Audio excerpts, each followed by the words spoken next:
Shalom. Senang bisa ada di sini bersama saudara.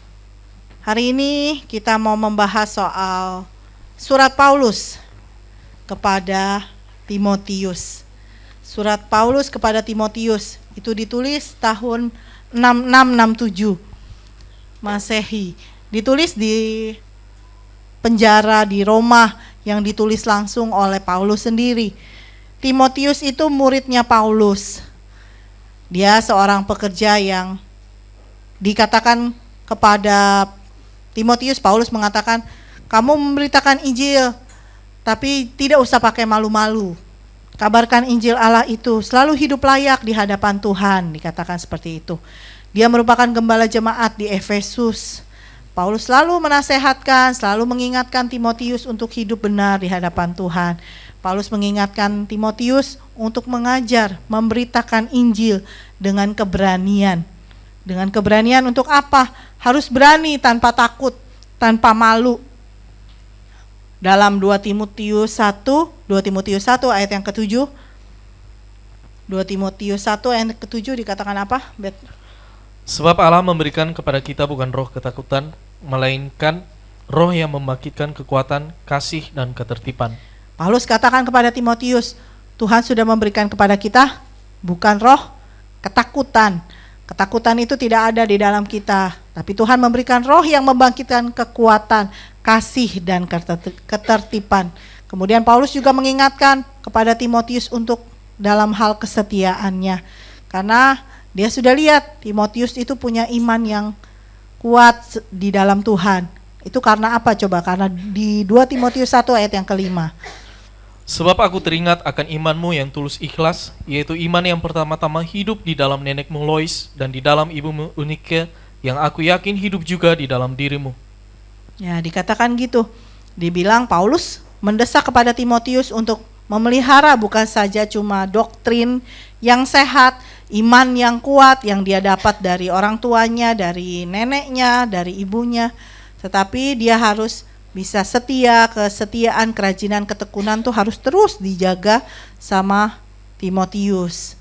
Dia harus teguh berpegang pada kesetiaan itu. Kesetiaan itu konsisten dan ada pertumbuhan yang meningkat menuju dewasa rohani. Lagi itu pernah dibahas sama Pase di GIF. Nah, kita akan membahas 2 Timotius ini. Di sini Paulus mengingatkan kepada kita tentang hari-hari terakhir. Apa itu hari-hari terakhir? Akan marak adanya kesesatan, dikatakan. Sebelum Kristus datang kembali akan muncul guru-guru palsu, akan muncul orang-orang yang gagal rohaninya, akan ada aliran-aliran sesat. Jadi Timotius tuh harus tahu apa yang akan terjadi di hari-hari terakhir. Tema khotbah saya siang hari ini menghadapi hari-hari terakhir. Apa saudara? Menghadapi hari-hari terakhir. Kita hidup di hari-hari yang terakhir. Kita hidup di zaman yang akhir. Kita hidup di akhir zaman ini. Menghadapi apa kita hidup di akhir zaman ini? Banyak kesesatan, banyak penyesatan-penyesatan dalam firman Tuhan. Jadi Tuhan ingatkan, Paulus mengingatkan Timotius, kemudian yang disampaikan ini Tuhan mengingatkan kepada kita semua, ayo kita punya tekad yang kuat untuk selalu belajar firman Tuhan. Kita harus menghadapi tipu daya ajaran-ajaran yang sesat ini di hari-hari terakhir. Kita harus kuat berpegang sama firman Tuhan. Jadi kita tidak bisa disesatkan oleh apapun juga. kita harus mendisiplinkan diri kita ini. Disiplinkan lagi tuh saya pernah katakan, disiplin itu, arti kata disiplin itu taat, menaati semua peraturan. Jadi apa rule kita dalam hidup ini yang kita pegang teguh menjadi pedoman kita, menjadi petunjuk, menjadi pengarah kita untuk hidup yang benar, itu apa? Firman Tuhan.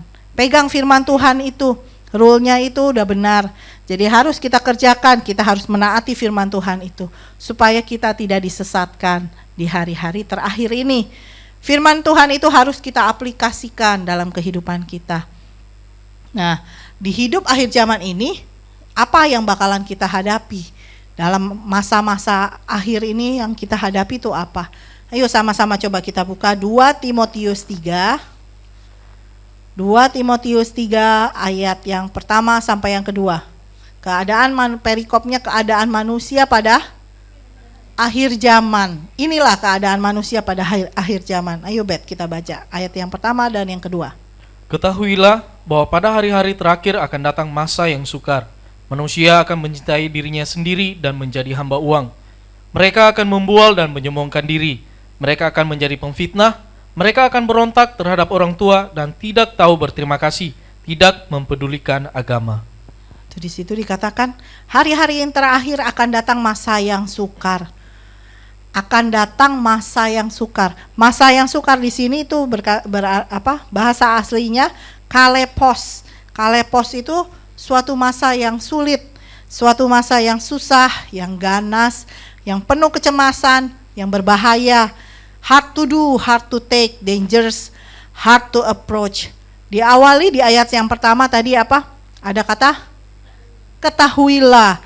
Ketahuilah itu merupakan bentuk dari kata perintah, merupakan kata perintah. Jadi Paulus tuh mengingatkan kepada Timotius, ketahuilah, kamu harus tahu apa yang kamu hadapi di hari-hari terakhir ini, apa yang kita hadapi di hari-hari terakhir dalam kehidupan kita. Kamu harus mengenal, kamu harus mengetahui, harus menyelidiki, memahami apa itu yang terjadi di akhir-akhir zaman. Paulus juga mengingatkan kepada Timotius bahwa yang dihadapi itu bukan sesuatu yang gampang. Masa yang terakhir itu masa-masa yang tidak gampang. Masa yang terakhir itu masa-masa sukar, suatu masa kelam yang berkepanjangan, bukan singkat.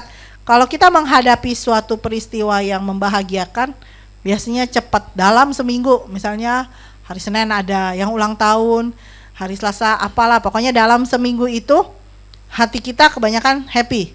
Itu kita laluinya berasanya cepat atau lambat? Cepat. Itu yang kita hadapi kalau kita dihadapkan pada masa-masa yang happy, yang bahagia. Tapi Tuhan bilang di sini, masa-masa terakhir itu hari-hari yang susah, hari-hari datang masa yang susah, yang sukar. Jadi kita akan melewati hari-hari itu sepertinya lama gitu. Itu yang akan kita hadapi. Dia mencakup hari-hari terakhir itu mencakup masa-masa penuh bahaya. Paulus pun mengingatkan kita harus kenali hari-hari terakhir ini. Keadaan kita akan makin berbahaya, makin sukar. Tapi semuanya itu bisa kita lewati kalau kita pegang firman Tuhan saja. Kita jalani semuanya itu bersama dengan Tuhan. Manusia akan lebih mencintai dirinya sendiri, menjadi orang yang egois, menjadi pemfitnah, sama orang tua bisa berontak. Tidak ada lagi tuh ketaatan.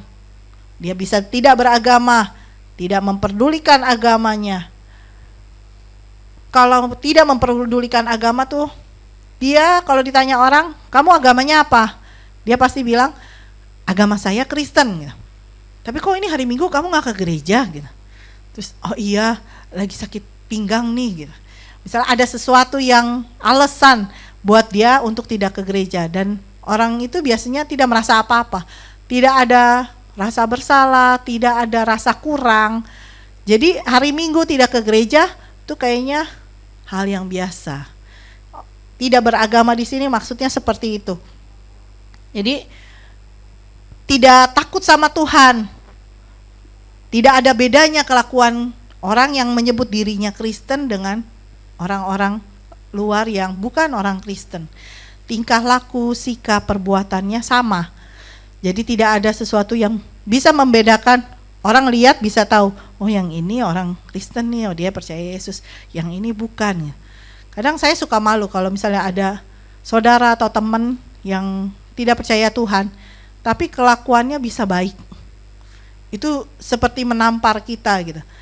Kalau seperti itu akhirnya kita jadi batu sandungan kan. Sudah tidak memuliakan nama Tuhan, akhirnya menjadi batu sandungan.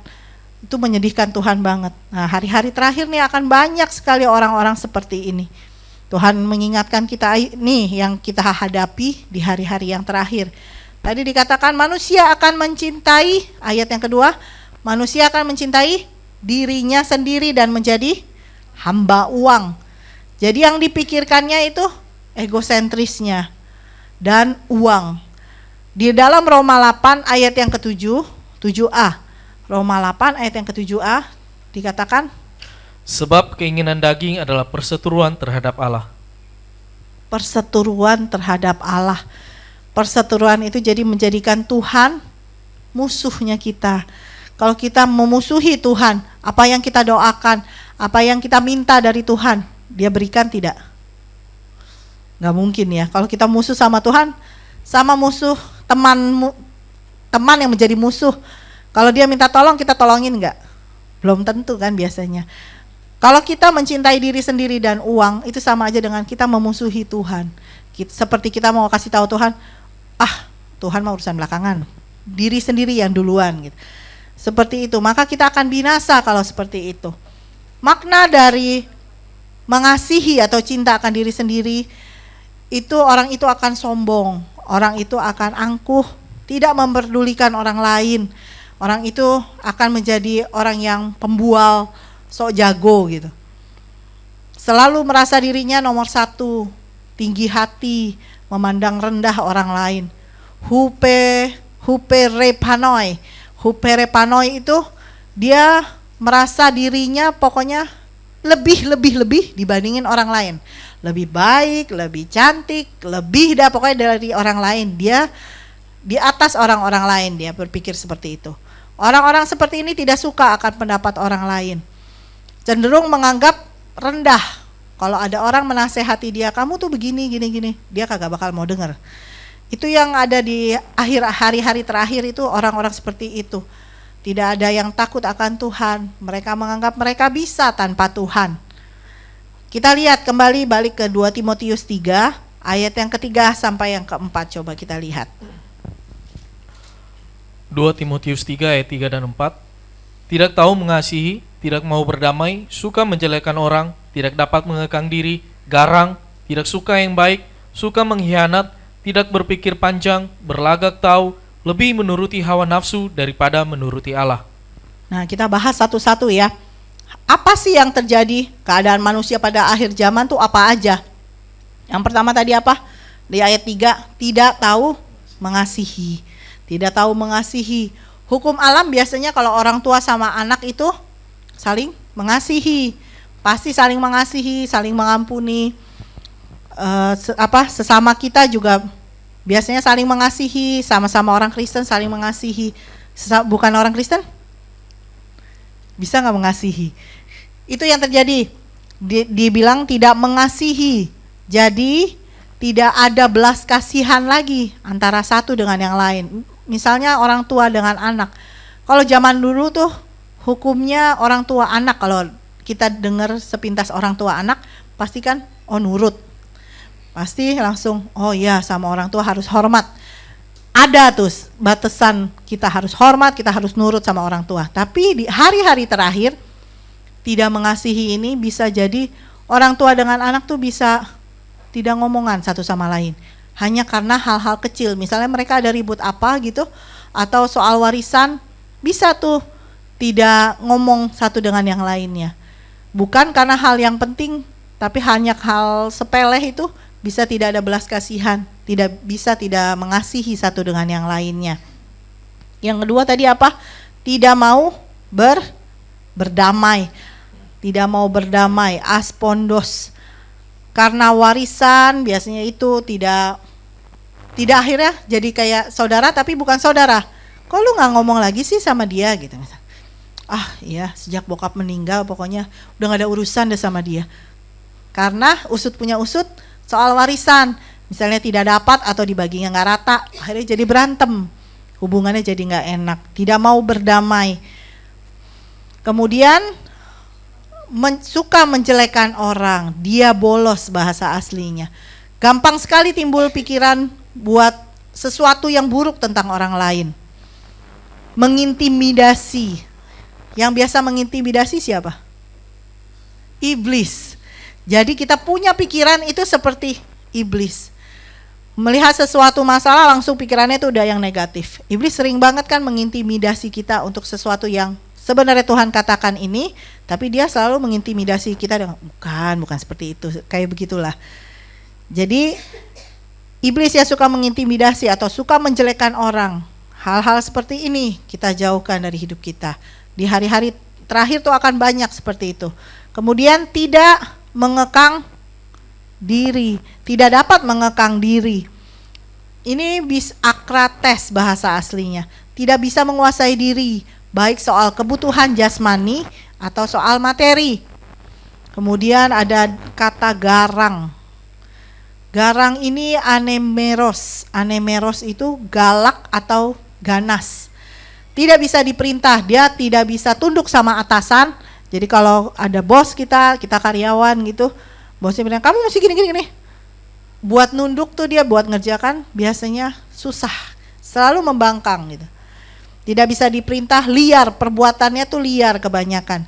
Tidak suka yang baik, benci kepada yang baik, asing terhadap yang baik. Kemudian di ayat yang keempat apa? Suka mengkhianat, berkhianat, prodotes bahasa aslinya. Tidak lagi ada kata setia, tidak bisa lagi loyal terhadap atasan, tidak bisa setia terhadap pasangan suami istri, bisa menusuk dari belakang. Teman tapi bisa di depan kita manis, di belakang dia nusuk kita gitu. Mengkhianati. Kemudian tidak berpikir panjang. Tidak berpikir panjang ini apa ya? Nekat di perkataan, nekat di perbuatan. Dalam arti apa yang dipikirkan gitu, nekat main nyeplos saya keluar. Semua perkataannya itu dia nggak pikir panjang dulu, dia nggak salah nggak nih ngomong begini, pokoknya keluar aja. Nekat dengan perkataan dan perbuatannya. Seperti demo kemarin, pas saya lihat video ada Indomaret yang dijarah, itu orang-orang nekat. Tidak ada tidak berpikir panjang. Dia main robos masuk, bersih habis itu semuanya. Padahal itu merugikan orang yang punya toko itu kan. Kemudian ada di sini dikatakan tidak memperdulikan berlagak tahu. Berlagak tahu itu menganggap dirinya serba tahu. Dia yang seperti Tuhan maha tahu. Sangat penting, selalu pendapatnya selalu nomor satu gitu. Tidak memperdulikan pendapat orang, menyombongkan diri, angkuh. Kemudian lebih menuruti hawa nafsu daripada menuruti Allah. Mencintai kesenangannya dia sendiri, kebahagiaannya sendiri yang dia prioritaskan. Jadi dia tidak peduli orang lain. Orang yang seperti ini tuh biasanya tidak takut akan Tuhan.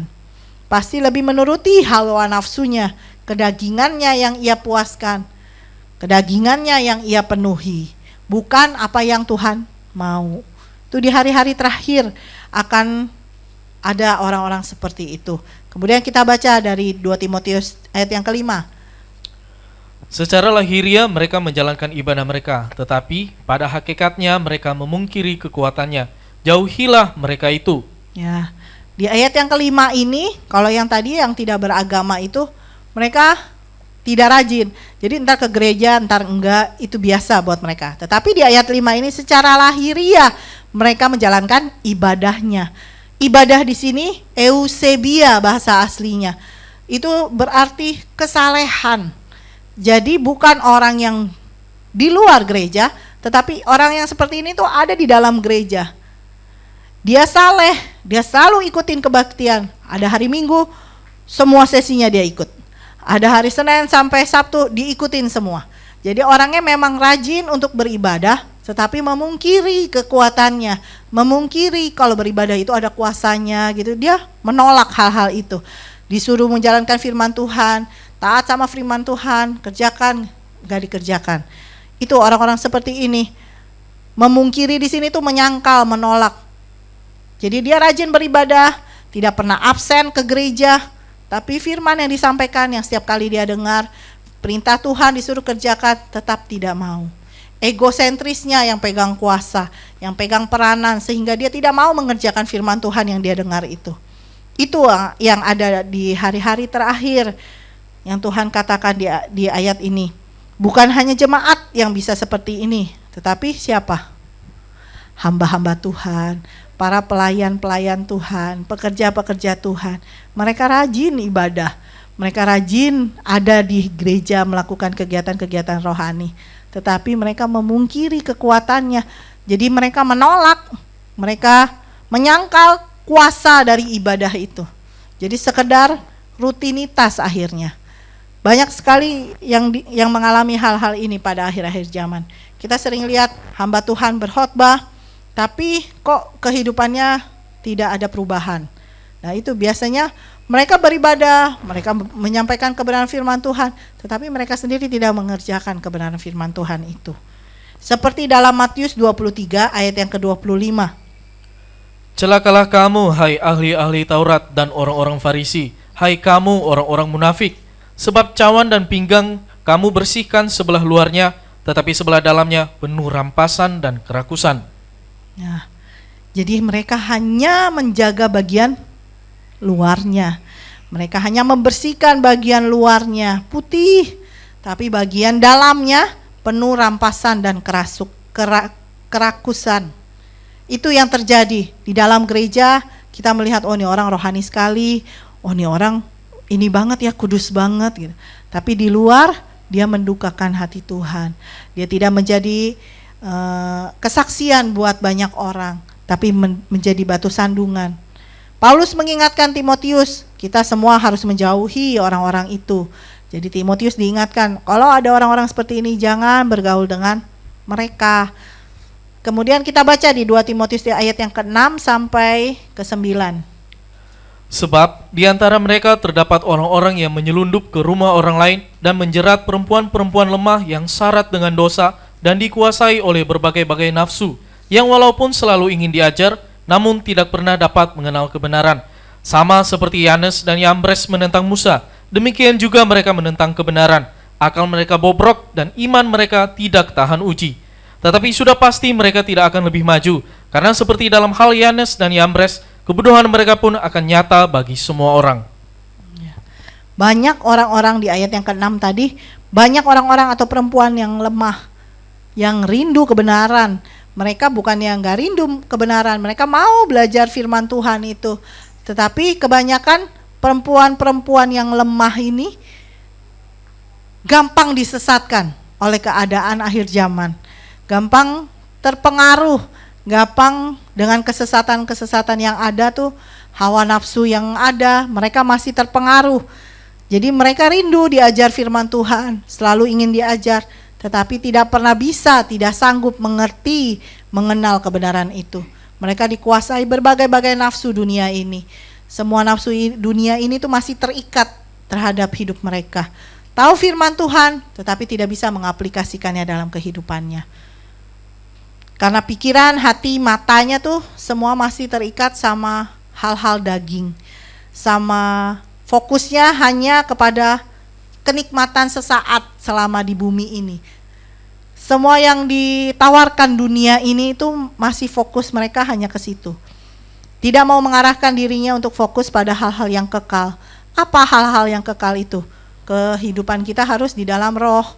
Matikan daging kita, jangan mau dikuasai dengan roh itu. Itu fokusnya mereka masih ke arah kedagingan, keduniawian itu. Itu yang terjadi seperti di 2 Timotius 4 ayat yang ketiga. Balik ke sebelah belakang, ayat yang ketiga, 2 Timotius 4 ayat yang ketiga. Karena akan datang waktunya orang tidak dapat lagi menerima ajaran sehat, tetapi mereka akan mengumpulkan guru-guru menurut kehendaknya untuk memuaskan keinginan telinganya. Tidak dapat lagi menerima ajaran sehat. Apakah di akhir zaman nggak ada lagi orang yang memberitakan tentang suatu kebenaran, ajaran yang sehat? Bukan seperti itu, tetapi mereka yang mengkondisikan, mereka yang mengumpulkan guru-guru palsu itu, guru-guru menurut kehendaknya mereka sendiri. Jadi menurut hatinya dia mau mendengarkan hanya firman-firman yang menyenangkan dia, yang bisa mentolerir perbuatan yang jahat yang dibenarkan dalam firman Tuhan. Akan terjadi seperti itu. Mereka hanya memilih firman-firman yang menghibur, yang bisa membuat kita tertawa, hanya yang lucu-lucunya saja, tapi firman-Nya buat kita lakukan tuh dia tidak kerjakan. Itu yang dikatakan di ayat 6 dan 7. Jadi seperti Yanes dan Yambres menentang Musa, demikian juga mereka menentang kebenaran. Di akhir zaman ini orang akan seperti ini. Mereka cari firman, tapi dia tentang kebenarannya itu. Jadi bagaimana kita hidup di akhir zaman ini, di hari-hari terakhir ini? Apa yang harus kita kerjakan untuk boleh menghadapi hari-hari terakhir ini? Jawabannya ada di 2 Timotius 3 ayat yang ke-10. 2 Timotius 3 ayat yang ke-10. Tetapi engkau telah mengikuti ajaranku, cara hidupku, pendirianku, imanku, kesabaranku, kasihku, dan ketekunanku. Ini yang dikatakan Paulus kepada Timotius. Ini juga bisa kita kerjakan dalam hidup kita. Paulus sudah mengingatkan kepada Timotius, engkau telah mengikuti ajaranku, cara hidupku, pendirianku, imanku, kesabaranku, kasihku, dan ketekunanku. Mari kita belajari satu-satu. Ada 7 hal yang harus kita kerjakan dalam hidup kita, supaya kita bisa waspada, supaya kita bisa siap sedia di hari-hari terakhir ini. Yang pertama tadi apa? Ajaranku. Ajaranku bisa dibagi dalam 2 arti. Ajaranku yang pertama itu mau, bahasa aslinya. Ajaran Bapakku, ajaran Tuhanku, ajaran Yesus. Ikuti apa yang Tuhan suruh untuk kita lakukan. Firman-Nya sudah diberikan kepada kita. Terus pelajari, selidiki, kenali firman itu lebih lagi. Jadikan firman Tuhan itu sesuatu yang berarti dalam hidup kita. Seperti makanan buat kita. Jadi kalau kita nggak makan, lapar kan? Jadikan firman Tuhan itu suatu kebutuhan kita. Baca selalu firman Tuhan itu. Kenapa kita harus membaca firman Tuhan itu setiap hari? Di ayat yang ke-16 dikatakan, segala tulisan yang diilhamkan Allah memang bermanfaat untuk mengajar, untuk menyatakan kesalahan, untuk memperbaiki kelakuan, dan untuk mendidik orang dalam kebenaran. Untuk mengajar. Jadi jadikan firman Tuhan itu untuk mengajar kita. Nih, kamu harus begini, gini firman Tuhan katakan, kita kerjakan. Jadikan firman Tuhan itu seperti guru kita, teladan kita. Terus firman Tuhan juga dibilang ilham itu, segala tulisan yang diilhamkan Allah memang bermanfaat untuk, yang kedua, menyatakan kesalahan. Kalau ada tindakan kita yang mulai melenceng, mulai keliru di hadapan Tuhan, firman Tuhan itu yang akan menyatakan kesalahan kita. Dia yang akan menuntun kita di jalan yang benar, kemudian memperbaiki kelakuan kita. Kalau ada karakter kita yang masih menyedihkan hati Tuhan, ada karakter kita yang masih membuat Tuhan tuh sedih terhadap hidup kita, firman Tuhan itu akan memperbaiki kelakuan kita. Jangan keraskan hati, terima firman Tuhan itu, dan dia akan mendidik kita juga dalam kebenaran. Jadikan firman Tuhan itu selalu pegangan hidup kita, pedoman hidup kita. Itu ajaran yang pertama. Yang kedua itu ajaran didaskalia, bahasa aslinya. Itu artinya pelajaran atau ajaran yang diajarkan manusia. Seperti di sini Paulus memberitahukan Timotius. Paulus mengajarkan Timotius untuk memimpin jemaat di Efesus itu. Jadi dia memberitahukan kamu harus begini. Sama seperti kita suka dinasehatkan sama hamba Tuhan lewat firman-Nya, lewat penasehat secara langsung kah? Apa yang harus kita pelajari? Kayak Paulus bilang ke Timotius, kamu harus memberitakan Injil dengan penuh keberanian. Kamu harus ikut Tuhan, melayani Tuhan dengan kesetiaan. Itu yang kita jalani juga. Apa yang kita sudah dengar, ayo kita jalani. Kita kerjakan dalam kehidupan kita. Itu yang pertama, ajaranku. Jadi kita harus menerima ajaran-ajaran itu dan melakukannya. Yang kedua, lewat cara hidupku, kata Paulus kepada Timotius. Dalam bahasa asli itu agoge, artinya memberikan contoh atau cara hidup yang Tuhan mau, memberikan teladan, mencontoh cara hidup yang Tuhan mau, yang Tuhan suruh itu seperti apa. Tidak lagi fokus sama hal-hal dunia, sama soal-soal kedagingan. Seperti di 1 Yohanes 2 ayat yang ke-16. Sebab semua yang ada di dalam dunia, yaitu keinginan daging dan keinginan mata, serta keangkuhan hidup, bukanlah berasal dari Bapa, melainkan dari dunia. Ya, jadi semua hal-hal daging, semua keinginan mata, keinginan dunia itu pasti akan binasa. Disiplinkan hidup kita untuk melakukan kehendak Tuhan ini. Bukan hanya yang kita mau, tetapi apa yang Tuhan perintahkan, apa yang Tuhan suruh. Terus belajar dari firman Tuhan itu. Pegang apa yang sudah baik. Pegang apa yang sudah benar di hadapan Tuhan. Kelakuan yang baik terus dijaga. Yang buruk, yang tidak berkenan di hadapan Tuhan, dibuang jauh-jauh. Kemudian Tuhan suruh apa lagi? Mengikuti pendirianku. Saulus atau Paulus ini tadinya penganiaya pengikut Kristus. Dia penganiaya pengikut Kristus, bahkan membunuh banyak orang yang mengikut Yesus. Tapi karena Tuhan sudah mengorbankan dirinya buat Paulus, sudah mau menebus dia, akhirnya dia tahu Yesus itu Mesias, dia bisa menyerahkan dirinya sepenuhnya untuk Tuhan. Dari yang tadinya menganiaya pengikut Kristus, bisa menjadi pengikut Yesus yang benar-benar sampai akhir hidupnya. Harus tahu apa rencana Tuhan buat kita. Kita harus tahu apa tujuan Tuhan tuh buat kita. Jadi lewat itu kita bisa mengerjakan semua yang Tuhan suruh itu dengan sebaik-baiknya. Mengikut Tuhan tuh kita harus apa? Mau mengikut Tuhan kita harus bagaimana? Itu dikatakan dalam Lukas 9 ayat yang ke-23. Katanya kepada mereka semua, setiap orang yang mau mengikut aku, ia harus menyangkal dirinya, memikul salibnya setiap hari dan mengikut aku. Setiap hari. Menyangkal diri, memikul salib setiap hari. Bukan hanya sekali sampai selamanya. Tapi dikatakan setiap hari. Jadi apapun yang kita hadapi, persoalan hidup apapun, ayo belajar sangkal diri kita.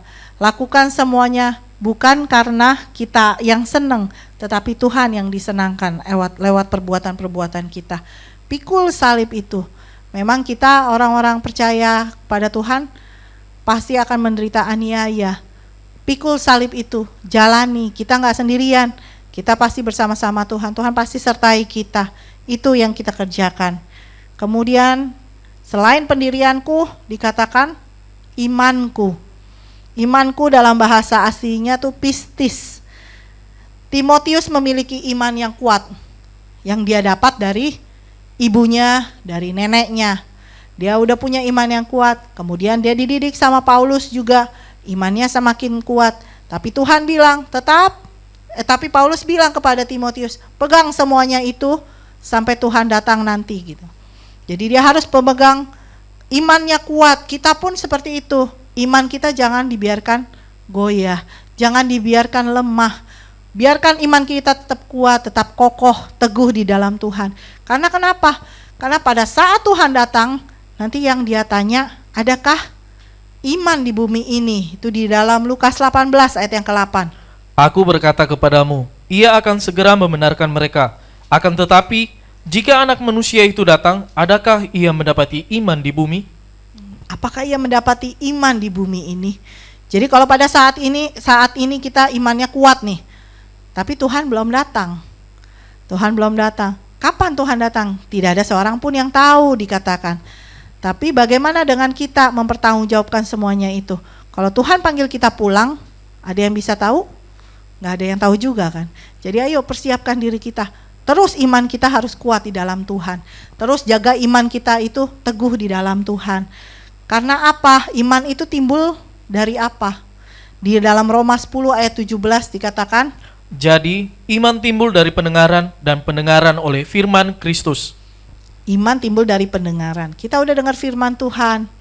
lakukan itu dalam kehidupan kita sehingga iman kita bertumbuh. Jangan biarkan iman itu lemah dan akhirnya mati. Tetapi terus kita bangun iman itu dengan kuat, dengan kokoh, dengan teguh. Itu yang harus kita kerjakan, pegang teguh iman kita itu. Lewat apa? Lewat pembacaan firman, lewat dengar khotbah, dengar firman Tuhan. Kita gali firman itu, renungkan firman itu yang menjadi iman kita kuat. Kemudian Paulus katakan kepada Timotius apa? Dengan kesabaranku. Kesabaranku di sini artinya makrotumia bahasa aslinya. Patient, long suffering, endurance. Jadi bisa tidak kita seperti Paulus ini? Paulus itu sabar. Sabar yang berkepanjangan, long suffering. Daya tahan yang kuat dalam mengikuti Tuhan. Hidupnya penuh penderitaan. Bukan kesenangan yang dia dapat, tetapi dia bisa sabar, terus ikut Tuhan. Dia tidak pernah lepaskan Yesusnya. Mau tahu penderitaan yang Paulus alami itu ada di 2 Korintus 11, ayat yang ke-23 sampai 27. 2 Korintus 11, ayat 23 sampai 27. Apakah mereka pelayan Kristus? Aku berkata seperti orang gila, aku lebih lagi. Aku lebih banyak berjeri lelah, lebih sering di dalam penjara, didera di luar batas, kerap kali dalam bahaya maut.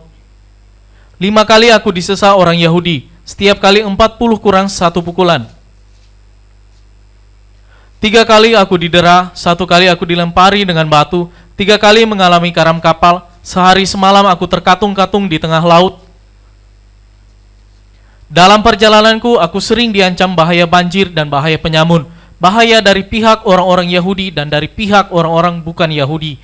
Bahaya di kota, bahaya di padang gurun, bahaya di tengah laut, dan bahaya dari pihak saudara-saudara palsu. Aku banyak berjeri lelah dan bekerja berat. Kerap kali aku tidak tidur, aku lapar dan dahaga. Kerap kali aku berpuasa, kedinginan dan tanpa pakaian. Ya. Jadi dari ayat 23 sampai 27 ini kita lihat tidak ada satu kesenangan yang dialami Paulus. Tidak ada yang membuat dia senang, bahagia, tapi justru penderitaan demi penderitaan dia hadapi semuanya itu. Dia bisa sabar menanggung semuanya itu. Bagaimana dengan kita? Bisa nggak kita sabar dalam mengikuti Yesus? Sabar dalam menerima proses-proses Tuhan dalam hidup kita. Bisa nggak kita sabar sampai Tuhan Yesus datang kedua kali nanti? Salah satu contoh yang saya alami dalam kehidupan saya dan Paseh itu tidak disatukan dalam suatu kecocokan. Justru masing-masing punya karakternya sendiri-sendiri, masing-masing punya, kalau bahasanya Paseh, prinsip katanya. Jadi dia suka bilang, saya punya prinsip gitu. Saya juga sebenarnya punya prinsip gitu. Jadi dari hal-hal kayak gitu, akhirnya membuat saya sering menangis gitu. Waktu awal-awal menikah, kayaknya kok hidupnya berat banget gitu. Kok hidup saya susah nih sepertinya seperti begini gitu. Padahal kan Tuhan bilang dia memberikan kepada kita pasangan yang seimbang gitu. Tapi kok kayak gini gitu. Akhirnya saya berdoa, saya minta Tuhan kasih kekuatan gitu. Akhirnya Tuhan katakan, ayo udah sabar menahan sabar yang berkepanjangan ini gitu. Karena aku mau memproses kamu gitu. Saya merelakan diri saya untuk diproses Tuhan. Memang tidak gampang, memang tidak mudah. Saya bisa ngomong seperti ini karena saya sudah lewati. Kalau pada saat saya lagi dalam proses Tuhan itu, mungkin gak bisa ngomong seperti ini gitu. Proses itu, sesuatu yang diproses itu pasti kan ada sakitnya, ada gak enaknya pasti gitu. Membuat kita ditekuk, tunduk gitu. Itu memang gak enak, tapi Tuhan bilang ayo sabar. Nah, pengharapan saya cuma satu. Tuhan bilang suruh saya sabar. Oke Tuhan, kasih saya kekuatan. Saya bisa menanggung semuanya. Ini bukan karena saya, Tuhan yang tanggung. Tuhan yang memberikan kekuatan, jadi saya bisa menanggungnya gitu. Itu yang membuat saya akhirnya pikir, oke, Tuhan, saya mau tunduk cuma karena Tuhan. Karena saya punya pengharapan, kalau Tuhan datang kedua kali, saya mau Tuhan dapati hidup saya berkenan di hadapan Tuhan. Jangan sampai pas Tuhan datang, tahu-tahu saya lagi ngomel sama Paseh. Saya lagi marah-marah sama dia, lagi berantem sama dia. Saya nggak diangkat, rugi gitu kan. Jadi itu yang mau Tuhan ingatkan kepada kita masing-masing. Ayo sabar, sabar yang berkepanjangan, terus ikuti prosesnya Tuhan itu. Kemudian balik lagi di 2 Timotius 3 ayat yang ke-10 tadi. Habis itu apa dikatakan? Kasihku, agape. Agape itu kasih antara Tuhan dan manusia. Bisa tidak kita hidup itu merasakan kasih Tuhan, lalu kita bagikan buat orang-orang di sekitar kita. Seperti Paulus, pelayanannya itu penuh kasih kepada Timotius, ia mau menasehati, ia mau mengajar, ia mengingatkan Timotius agar segala sesuatu harus dia hadapi, jangan sampai dia tersesatkan. Itu karena kasihnya Paulus mau mengajar Timotius seperti itu. Yang bisa menimpa Timotius seperti apa pelayanan di hari-hari terakhir itu. Dengan kasihnya Paulus memberitahukan kepada Timotius, kita pun bisa memiliki kasih itu. Tuhan sudah mati bagi kita. Dia sudah memberikan anaknya buat kita. Yohanes 3 ayat 16 dikatakan, karena begitu besar kasih Allah akan dunia ini sehingga ia mengaruniakan anaknya. Dia sudah mengasihi kita. Bagikan kasih itu buat orang-orang di sekitar kita. Bagikan kasih itu buat siapapun, entah dia orang Kristen sekalipun ataupun bukan. Kita harus bisa mengasihi mereka. Kita bagikan kasih Tuhan itu kepada mereka lewat hidup kita. Bukan hanya orang-orang Kristen, tetapi yang bukan pun harus bisa kita kasihi. Seperti di dalam 1 Yohanes 4 ayat yang ke-8. Barang siapa tidak mengasihi, ia tidak mengenal Allah, sebab Allah adalah kasih. Barang siapa tidak mengasihi, ia tidak mengenal Allah. Jadi kalau kita mau mengenal Allah, kita harus bisa mengasihi, karena Allah adalah kasih. Allah adalah kasih, kita sebagai anak-anaknya harus bisa mengasihi. Lagi ini saya pulang sekolah anak-anak jam sekitar siang, jam 2-an gitu. Saya pergi makan, ditanya anak-anak mau makan apa? Terus mereka milih McDonald. Terus kita makan di McDonald. Sampai di McDonald, tahu-tahu hujan besar sekali. Itu hujannya besar banget dan kilatnya menyeramkan gitu. Pada saat saya lagi makan, saya pase sama anak-anak gitu. Kemudian ada satu orang anak SD sekitar kelas 3, kelas 4 gitu. Badannya kecil, terus bajunya basah, dia sudah basah kuyup. Terus dia lari-lari ke pinggiran McDonald. Kita lagi makan sebelah dalam kan, dari kacanya kelihatan ya. Terus tuh anak berteduh gitu. Dia nggak bawa payung, nggak bawa apa, tapi dengan badan yang sudah basah, tasnya pun basah. Tapi dia nunggu di situ karena hujannya memang besar sekali gitu. Mungkin kalau kena ke tangan kita gitu sakit juga gitu. Hujannya besar. Waktu lihat anak itu, di dalam hati saya tergerak kayak kesian, terus mau melakukan sesuatu gitu. Terus saya gelisah. Saya bilang sama Paseh, boleh nggak saya beliin dia makanan? Gitu. Terus si Paseh bilang, ya udah sana kerjain gitu. Terus saya keluar, saya maksudnya mau panggil anak itu ke dalam, ayo makan sama-sama kita gitu. Ternyata tuh anak ketakutan ngelihat saya nyamperin gitu. Gede kali ya badannya. Terus enggak, makasih. Terus dia minggir-minggir gitu, sampai akhirnya kena hujan lagi gitu. Terus sini jangan kesana gitu, saya panggil, tapi dia takut kayaknya gitu dideketin orang lain. Terus akhirnya saya nggak jadi, saya balik lagi. Nggak mau anaknya gitu. Terus si Paseh bilang, ya kamu kalau mau ya beliin, kasihin gitu. Terus saya masih diam, cuma hati saya nggak tenang, bener-bener nggak tenang, gelisah gitu, kayak mau melakukan sesuatu buat anak ini gitu. Terus akhirnya saya belikan, terus saya ajak si Silo, kasihin, saya bilang sama Silo. Si Sion nyeletuknya pas lihat, mama ngapain sih bolak-balik gitu. Terus Sion, tuh anak kehujanan, kasihan gitu. Ya biarin aja gitu, dia jawabnya begitu. Terus saya bilang, kalau kamu yang seperti itu gimana? Baru dia diem. Terus dia, iya kan hujan ya gimana ya, dia nunggulah di situ. Iya makanya mama mau beliin dia makanan gitu. Saya mau ngajar anak-anak saya tuh harus bisa mengasihi semua orang, harus bisa membagikan kasih itu buat siapa aja gitu. Terus kemudian saya ajak si Silo, bilang sama Silo, kasihin ke kakaknya. Terus saya udah beliin, suruh Silo kasihin ke kakaknya. Terus aku bilang apa, kata dia. Terus saya bilang, kasihin aja, kak ini buat kakak. Tuh kalau dia gak mau, kata Silo, gak apa-apa kasihin aja gitu. Terus saya ikutin, jadi dia yang keluar duluan, saya ngelongok gitu aja gitu. Cuma kalau tuh anak nengok ke arah saya, dia bisa lihat. Waktu si Silo kasih, memang kayaknya ragu-ragu. Anak itu kayak bingung gitu. Kak ini buat kakak, kata Silo.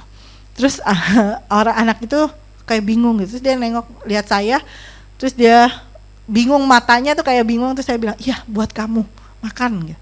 Terus dia langsung, makasih tante gitu. Terus dia bilang ke si Silo juga, makasih gitu. Terus saya udah pesenin Silo, ntar kalau udah habis kasih bilang ya, Tuhan Yesus memberkati kak gitu. Terus akhirnya dia bilang dengan agak teriak gitu, karena memang hujan juga gitu. Tuhan Yesus memberkati kak gitu. Terus akhirnya iya makasih ya gitu. Terus dia balik.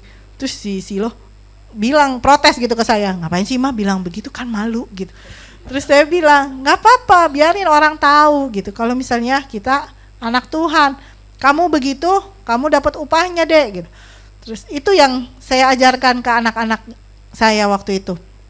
Jadi ayo kita kerjakan itu. Kalau dulu saya disuruh seperti itu, mengasihi orang yang bukan Kristen, atau bahkan mengasihi orang yang bukan Chinese, dulu saya agak-agak gak mau gitu bergaul dengan orang-orang yang bukan sama-sama Chinese. Tapi Tuhan dengan prosesnya Tuhan, dengan kebaikannya Tuhan, saya mengerti lebih lagi, saya bisa mengasihi semua orang sekarang ini gitu. Itu yang Tuhan mau kita kerjakan. Ayo lewat kasih itu, biar nama Tuhan bisa disampaikan kepada orang banyak. Yang terakhir tadi apa? Ketekunanku dikatakan di situ. Hupomone kata aslinya. Bisa termasuk kesabaran, menahan dengan penuh kesabaran, ketabahan, ketahanan, tekun, penantian. Arti dari kata ketekunan ini ada yang terakhir tadi apa? Penantian. Jadi ketekunan itu biasa timbul karena kesengsaraan. Ada kesengsaraan, maka akan timbul ketekunan. Seperti dalam Roma 5 ayat yang ketiga sampai 4. Dan bukan hanya itu saja.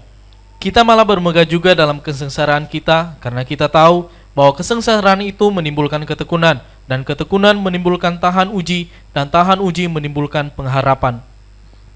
Jadi kesengsaraan menimbulkan ketekunan, ketekunan menimbulkan tahan uji.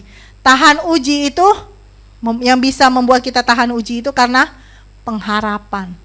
Itu yang harus kita kerjakan. Bertekun itu biasanya untuk sesuatu yang membutuhkan kesabaran kita. Bertekun itu ada hasilnya, hasil dari bertekun itu tahan uji oleh pengharapan yang kita pegang. Waktu dulu Sion kelas 2 saya ingat dia disuruh hafalin perkalian, susah banget. Gak mau gitu, lebih bukannya susahnya karena dia gak mau bertekun ngafalin kali-kalian itu kan. Biasa kalau perkalian tuh ada perkalian 1, 2 sampai 10 gitu. Saya suruh dia hafalin semua. Tapi baru sampai yang kedua biasanya mandek. 3 sampai yang 10 dia bisa hafal. Dari 3 sampai yang ke-9 itu acak adul. Kalau saya tanyain dia gak bisa ya. Terus saya bilang, Sean, kamu mau belajar mat, ini harus kamu hafalin. Kalau kamu gak hafalin, kedepannya kamu akan keteteran. Saya bilang, ayo tekun Sean gitu. Saya suruh dia bertekun untuk ngafalin itu. Sekarang dengan matnya itu dia nggak bersusah payah lagi gitu. Saya bilang, coba dulu kamu nggak dengerin, suruh bertekun ngafalin. Sekarang ulangan bisa jelek semua. Udah biasa kata dia. Cuma maksudnya dengan dia bertekun, akhirnya dia bisa lakukan segala sesuatunya dengan baik. Begitu juga dengan hidup kita. Tekun nggak kita menantikan Tuhan datang di hari-hari terakhir ini? Tekun nggak persoalan hidup kita yang kita alami, yang membuat kita tuh kok kayak susah gitu. Kita bertekun gak dengan itu? Bisa gak kita menahan dengan penuh kesabaran? Karena kalau kita bertekun itu ada pengharapan. Pengharapan yang kita lihat, pengharapan yang kita nantikan. Kedatangan Yesus yang kedua kali. Seminggu yang lalu, saya ingat pas saya tuh pulang dari sini, saya kan gak ikut kebaktian yang sore. Pas sampai di rumah, saya lihat nih atmosfernya beda. Dalam arti jadi ngomel-ngomel gitulah di rumah. Entah ada apa yang salah, anaknya kena diomelin, saya kena diomelin. Pokoknya atmosfernya gak enak. Terus saya bingung kan, ini kenapa lagi nih, ada apa lagi yang salah. Pawi juga kena kemarin. Terus cuma sering banget itu terjadi dalam hidup saya sering jadi bertanya-tanya, Tuhan udah ubahkan dia memang gitu. Saya gak minta Tuhan ubahkan 100% langsung berubah gitu. Tapi itu yang harus saya tekuni. Penderitaan-penderitaan yang seperti itu yang harus saya tahan. menahan dengan kesabaran itu. Karena apa? Pengharapan Tuhan.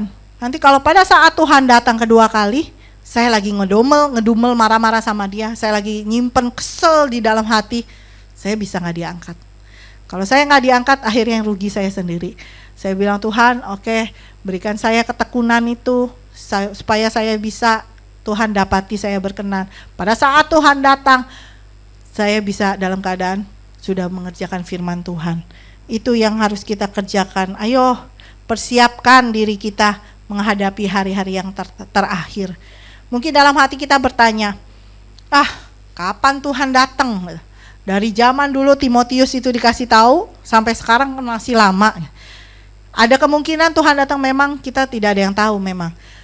Mungkin aja Tuhan datang masih lama.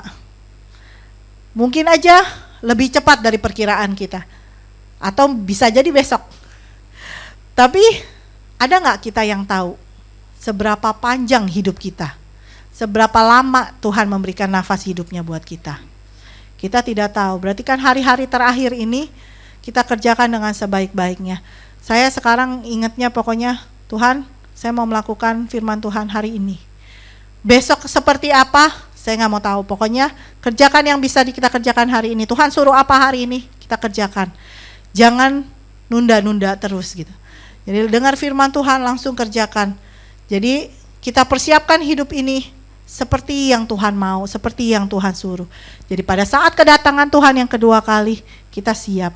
Atau pada saat hidup kita dibilang Tuhan, ya selesai, nanti malam sekalipun gitu, Tuhan tarik nafas itu dari kita, kita siap. Itu yang mau kita pelajari hari ini. Ayo kerjakan hal-hal yang diajarkan Paulus kepada Timotius ini dalam hidup kita. Yang pertama tadi apa? Kita harus mengikuti ajaran Tuhan.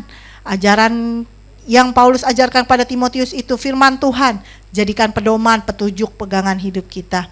Seperti Paulus, dia berani, dia setia kepada Tuhan. Itu juga yang harus kita kerjakan.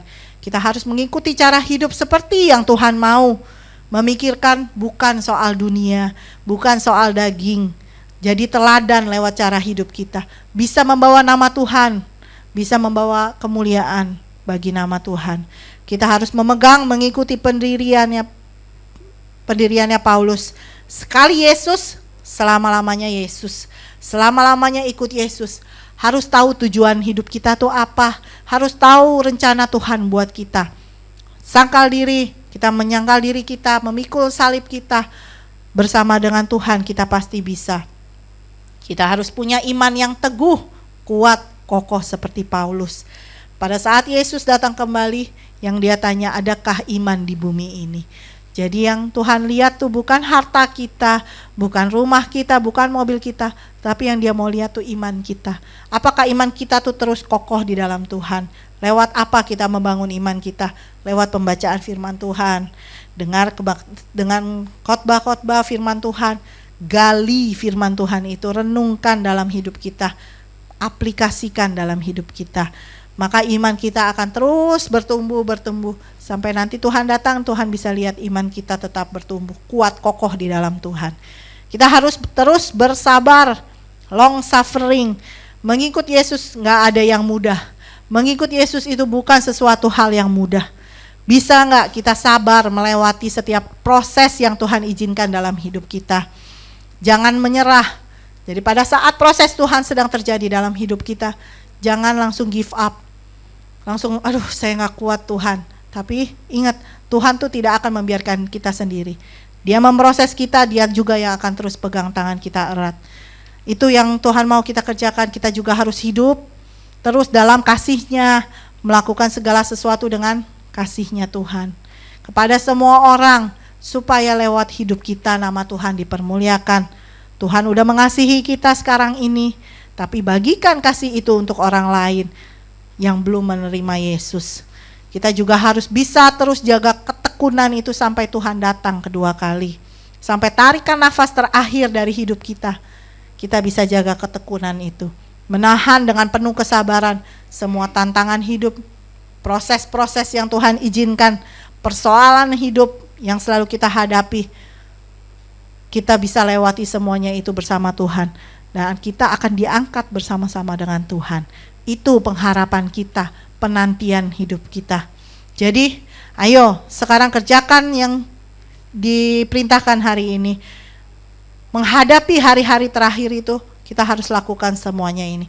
Sehingga kapanpun Tuhan datang, kapanpun dia datang, kapanpun Tuhan panggil kita pulang, kita bisa katakan, ya Tuhan, saya siap.